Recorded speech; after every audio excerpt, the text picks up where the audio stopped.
Das ist der neue Bambolab P2S. Dieser 3D-Drucker hat es wirklich in sich. Ich zeige euch heute alle Funktionen, alle Features, was bei ihm neu sind, und ich wünsche euch viel Spaß bei dem neuen Video. Lasst gern ein Like und ein Abo da, würde mich sehr freuen. Nach dem Intro geht's los, auf geht's.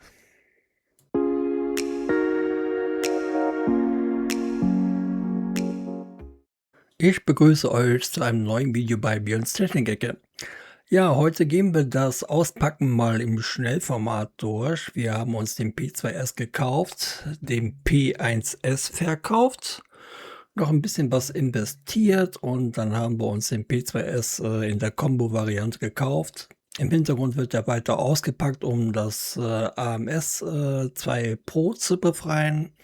Man muss da verschiedene Schrauben lösen. Diese sind auch alle markiert mit roten Aufklebern. Und dann kann man das AMS auch schon rausholen, beziehungsweise die Polsterung alle abmachen und entfernen.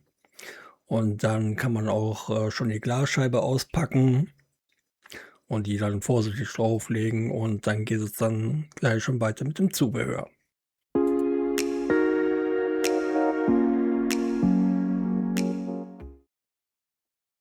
Ja, kommen wir zum Zubehör. Im Zubehör befindet sich ein 5 Zoll Display. Dann haben wir noch ein Kaltgeräte-Standardkabel. Wir haben ein Verbindungskabel 6 Pin vom AMS 2 Pro zum Drucker. Dann haben wir noch 4 Ersatzschläuche für das AMS 2 Pro. Und wir haben noch einen externen Spulenhalter, der hinten dran gemacht wird. Im zweiten Paket haben wir dann einmal Öl und einmal Fett, um die Gewindestangen einzureiben. Dann haben wir noch Ersatzklingen dabei, eine Silikonsocke und spezielles Werkzeug und einen Düsenabreiber.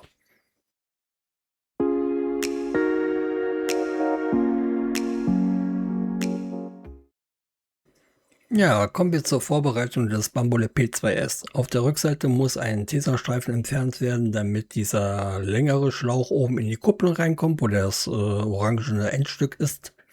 Dann wird das 6-Pin-Kabel an das AMS 2 Pro angeschlossen und an den Filamentbuffer. Dann kommt der obere PTFE-Schlauch an den oberen Schlaucheingang. Man kann auch den unteren nehmen, das ist eigentlich egal wie. Dann wird der externe Spulenhalter einfach nur dran geschoben. Dann kommt das Gegenstück, wird von oben einfach nur drauf gesteckt. Also das muss nicht verschraubt werden, das wird einfach nur zusammengeklipst. Ganz einfache Geschichte. Und dann kommt der kurze PTFE-Schlauch, kommt dann in den unteren Anschluss. Also so habe ich es gemacht. Wie gesagt, das ist egal. Danach kommt das Flachbandkabel in das Display rein. Da müsst ihr aufpassen, das sind scharfe Kanten. Und dann wird das einfach nach links geschoben, das Display. Man kann sich das noch einstellen. Das funktioniert wunderbar. Zum Schluss wird noch das Stromkabel angeschlossen und somit ist der Drucker auch schon betriebsbereit.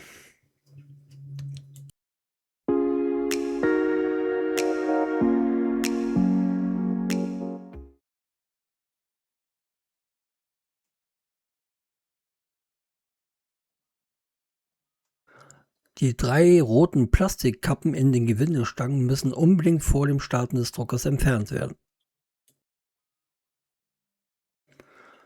Bevor der Drucker mit der Kalibrierung startet, fragt ihr euch natürlich nach der Landessprache. Danach kommt das WLAN, das eingestellt werden soll.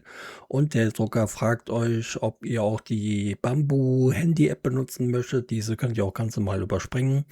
Und dann müsst ihr euch ein bisschen gedulden mit ca. 30 bis 40 Minuten. So lange dauert die Kalibrierung und die Geräuschunterdrückung und was er das alles noch macht. Das ist ein komplettes Paket. Und dann wäre der Drucker auch schon betriebsbereit.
Der neue Filament-Buffer unterstützt jetzt auch zwei Schlaucheingänge für zwei AMS2 Pro oder ein AMS2 Pro und einen externen Spulenhalter.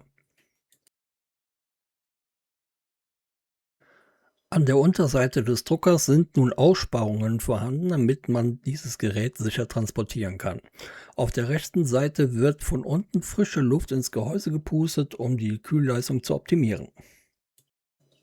Der P2S unterstützt jetzt auch ein Schnellwechselsystem, um die Düsen auszutauschen. Dafür entfernt man das Frontcover. Die Silikonsocke wird vorsichtig entfernt, die beiden Klemmen werden aufgemacht und die alte Düse kann raus. Die neue Düse wird durch den Magneten gehalten, die beiden Klemmen werden wieder verschlossen und die Silikonsocke wird wieder vorsichtig draufgeschoben. Ist das passiert, könnt ihr das Frontcover mit dem Lüfter wieder magnetisch an den Drucker festmachen. Und als Bonus bekommen wir noch ein wunderbares 5 Zoll Display, welches sehr gut funktioniert und die Farben sind wirklich toll dargestellt.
Und auch die Bambu Handy App macht bei mir keine Probleme. Das Kamerabild ist mega flüssig und alles funktioniert, wie es sein soll.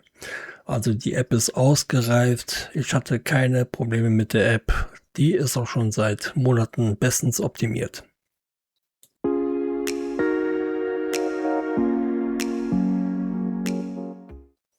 Ja, kommen wir noch mal zu den Druckergebnissen. Ich habe hier mal so eine Art Krug gedruckt für 0,5 Liter Dosen. Ich musste nur mit dem Feuerzeug leicht die Fäden wegflemmen, sonst ist der Druck wirklich sehr, sehr gut geworden. Ist auf jeden Fall eine schöne Qualität, was der Drucker da rauszaubert. Da haben wir überhaupt keine Probleme mit dem Standardprofil. Dann habe ich hier mal eine Silika-Geldose gedruckt, also für diese Silikakugeln, die da reinkommen, damit ich die da aufbewahren kann. Ist auch wieder wirklich wunderbar geworden. Keine Druckfehler, diesmal keine Fäden. Da habe ich, glaube ich, Bambulab Filament genommen, genau, weiß und grün. Und das sieht aus wie gekauft. Überhaupt keine Probleme gemacht, das Filament. Da kommt der Drucker super mit klar. Und hier haben wir mal ein kleines Problem. Ich habe mal den kleinen Papa Schlumpf gedruckt und man sieht aber einen deutlichen Schatten oben an der Mütze. Da guckt ein bisschen zu viel schwarz raus. Da muss man in den Einstellungen die Füllmenge erhöhen, also dass der da mehr spülen tut, das Filament, damit die Farben wieder richtig übereinstimmen. Das war auch kein Problem. Dann habe ich hier dieses kleine Werkzeug gedruckt, um die Gewindestangen und die anderen Stangen zu säubern, wenn da sich da Dreck gesammelt hat. Das kann man immer gebrauchen. Das war auch sehr schnell gedruckt. Auch wieder richtig schöner Druck geworden. Dann habe ich mal einen Gummihammer gedruckt, also das Weiße, das ist wirklich TPU. Das ist auch knochenhart geworden, weil das sehr viele Schichten hat und den Griff halt aus PLA in grün. Normalerweise könnte man den zusammenkleben, aber das hält auch so bombenfest durch den Unterdruck.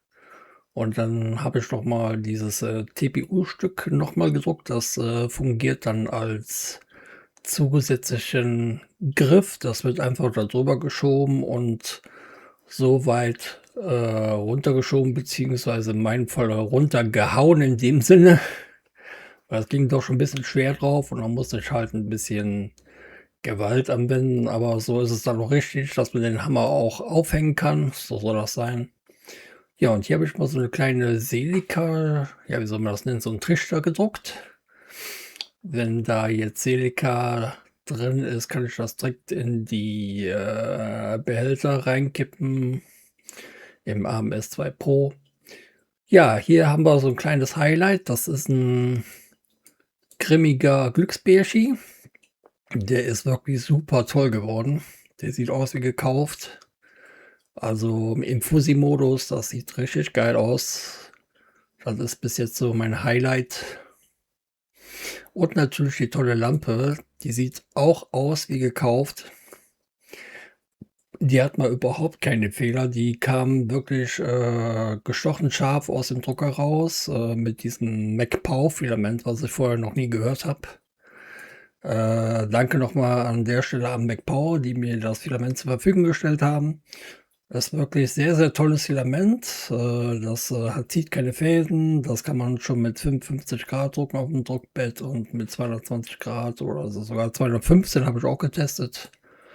Das hat wunderbar funktioniert und die Lampe, die kann man sich natürlich in allen Farben drucken. Die lässt sich verstellen in jedem Winkel. Dafür sind diese Schrauben da.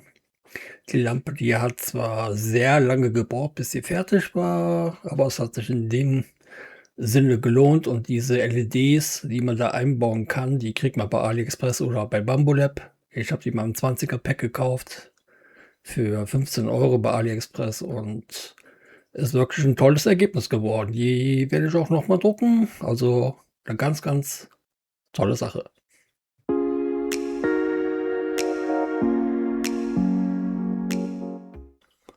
So, dann kommen wir doch mal zu einem Fazit des Bambolab P2S in der Combo-Variante.